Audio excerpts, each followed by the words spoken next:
Hi hello మీ అందరికీ ఈ వీడియోలో అల్లం ట్రెడిషనల్ మెడిసిన్ ఏ విధంగా దీన్ని మనం నిత్య జీవితంలో ఉపయోగిస్తున్నాము, ఏ విధంగా దీనిలో ఉండేటువంటి బయోయాక్టివ్ కాంపౌండ్స్ మెడిసిన్ పరంగా ఉపయోగపడుతున్నాయి అనే దాని గురించి నేను మీతో చర్చించబోతున్నాను. అల్లం దీని యొక్క సైంటిఫిక్ నేమ్ జింజిబర్ అఫిషినాలిస్. ఇది జింజిబరేసి కుటుంబానికి చెందిన మొక్క. ఈ యొక్క కుటుంబంలో సాధారణంగా ఈ యొక్క మొక్క అండర్ గ్రౌండ్ స్టెమ్ ఉంటుంది. ఈ అండర్ గ్రౌండ్ స్టెమ్ అదే రైజోమ్.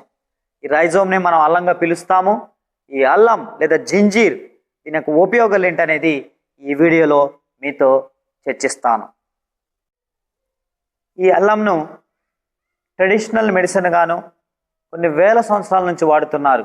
అది ఇండియన్ మెడిసిన్లోను అలాగే చైనీస్ ట్రెడిషనల్ మెడిసిన్లో కూడా ఈ అల్లంని ఎక్కువగా వాడుతున్నారు. అల్లంకు ఎందుకు ఇంత ప్రాధాన్యత వచ్చింది? అసలు అల్లంలో ఉన్నటువంటి ప్రత్యేకమైన బయోయాక్టివ్ కాంపౌండ్స్ ఏమిటి? అవి ఎలా వర్క్ చేస్తాయి? హెల్త్ విషయంలో అల్లం ఏ విధంగా హ్యూమన్ బీయింగ్స్కి హెల్ప్ చేస్తుంది అనే విషయాలు మీతో చర్చిస్తాను. అల్లంలో ఉండే ప్రత్యేకమైన బయోయాక్టివ్ కాంపౌండ్స్ జింజిరాల్, షాగాల్, జింజిరాన్ అనే ప్రత్యేకమైన బయోయాక్టివ్ కాంపౌండ్స్ వల్ల అనేక వ్యాధులను నయం చేయడంలో ఈ యొక్క బయోయాక్టివ్ కాంపౌండ్స్ చాలా హెల్ప్ చేస్తాయి. సో వీటిలో ముఖ్యంగా యాంటీ ఇన్ఫ్లమేటరీ ఏజెంట్స్గా యూజ్ చేస్తాయి. సో అల్లం యాంటీ ఇన్ఫ్లమేటరీ యాక్టివిటీకి పనిచేస్తుంది. ఆర్థరైటిస్కి అలాగే జాయింట్ పెయిన్స్కి మెడిసిన్గా వాడుతున్నారు. ఈ అల్లంను డైజెస్టివ్ పర్పస్లో కూడా ఎక్కువగా యూజ్ చేస్తారు. ఈ అల్లం వాడటం వల్ల మన కడుపులో ఉండేటువంటి గ్యాస్ట్రిక్ ఇష్యూస్ని సాల్వ్ చేస్తుంది. దాంతోపాటుగా ఈ అల్లం తీసుకోవడం వల్ల త్వరగా అపెటైట్ ఆకలి అవటానికి తోడ్పడుతుంది. సో స్టమక్ డిస్కంఫర్ట్ ఏదైనా ఉంటే ఇది క్యూర్ చేస్తుంది. సాధారణంగా మన వంటలో ఎక్కువగా అల్లం వాడటానికి ఇది ప్రధాన కారణం కూడా కావచ్చు. ఈ అల్లంలో ఉండేటువంటి ప్రత్యేకమైన యాంటీ ఆక్సిడెంట్స్ వల్ల ఇది మనిషి యొక్క హెల్త్కి చాలా ఉపయోగపడుతుంది. సో ప్రత్యేకంగా ఈ యాంటీ ఆక్సిడెంట్స్ అనేవి బ్లడ్ లోపలికి వెళ్ళి ఫ్రీ రాడికల్స్ని న్యూట్రలైజ్ చేయడంతో పాటు ఏజింగ్ ఆఫ్ ద సెల్ని లేట్ చేస్తుంది. సో దీనివల్ల అల్లం అనేది ఒక విధంగా హెల్త్ విషయంలో చాలా బెనిఫిట్ చేస్తుందని మనం చెప్పవచ్చు. ఈ అల్లంని ఇమ్యూన్ బూస్టర్గా కూడా యూజ్ చేస్తారు. మన బాడీలో ఇమ్యూన్ సిస్టమ్ని డెవలప్ చేయడానికి, ఎన్హాన్స్ చేయడానికి ఈ అల్లంలో ఉండేటువంటి ప్రత్యేకమైనటువంటి ఈ బయో యాక్టివ్ కాంపౌండ్స్ ఉండటం వల్ల ఈ యొక్క ఇమ్యూన్ సిస్టమ్ అనేది మనిషిలో బాగా డెవలప్ అయ్యి వ్యాధుల్ని త్వరగా దరిచేరకుండా కూడా కాపాడటంలో ఇది ప్రముఖ పాత్ర వహిస్తుందని చెప్పడంలో అతిశయోక్తి లేదు. దాంతోపాటుగా ఇది సాధారణ జలుబుకి మందుగా అలాగే ఫ్లూకి మెడిసిన్గా కూడా ఉపయోగిస్తారు. ఈ అల్లం సాధారణంగా దగ్గుకి ఒక మెడిసిన్ గాను అలాగే థ్రోట్ పెయిన్, సోర్ థ్రోట్కి మెడిసిన్గా ఉపయోగిస్తారు.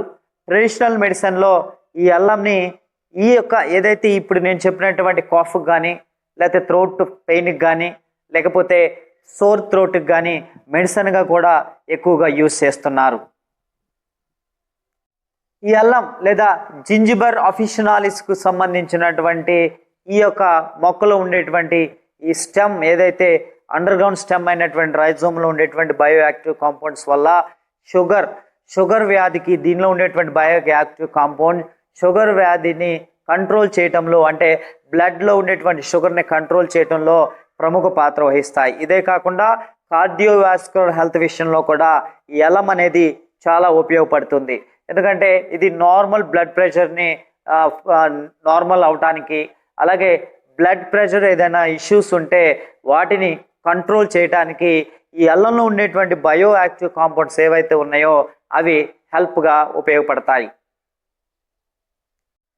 దీనిలో ఉండేటువంటి ప్రత్యేకమైన బయోయాక్టివ్ కాంపౌండ్స్ వల్ల ఇది యాంటీ మైక్రోబియల్ యాక్టివిటీని చూపిస్తుంది, యాంటీ ఫంగల్ యాక్టివిటీని చూపిస్తుంది.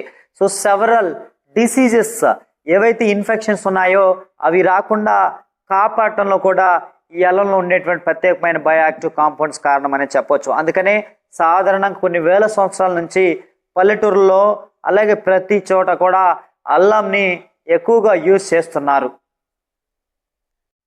ఈ అల్లంని పెయిన్ కిల్లర్గా కూడా యూజ్ చేస్తారు. సాధారణంగా మెన్స్ట్రల్ పెయిన్కి రిలీఫ్గా వాడతారు, లేకపోతే మన బాడీకి ఏదైనా పెయిన్ కిల్లర్గా కూడా ఈ అల్లంని వాడటం జరుగుతుంది. అందుకే దీనిలో ఉండేటువంటి చాలా ప్రత్యేకమైనటువంటి బయో యాక్టివ్ కాంపౌండ్స్ వల్ల చాలా రకాల వ్యాధులకు, చాలా సమస్యలకు ఇది మెడిసిన్గా, ట్రెడిషనల్ మెడిసిన్గా కూడా ఉపయోగిస్తున్నారు. అల్లంని ట్రెడిషనల్ మెడిసిన్లో కూడా ఎక్కువగా యూజ్ చేస్తారు. దగ్గుకు ముందుగా కాఫ్గా అల్లం యొక్క డికాషన్ని తేనెతో కలిపి సోర్ థ్రోట్ నయం చేయడానికి, అలాగే కాఫ్ నయం చేయడానికి యూజ్ చేస్తున్నారు.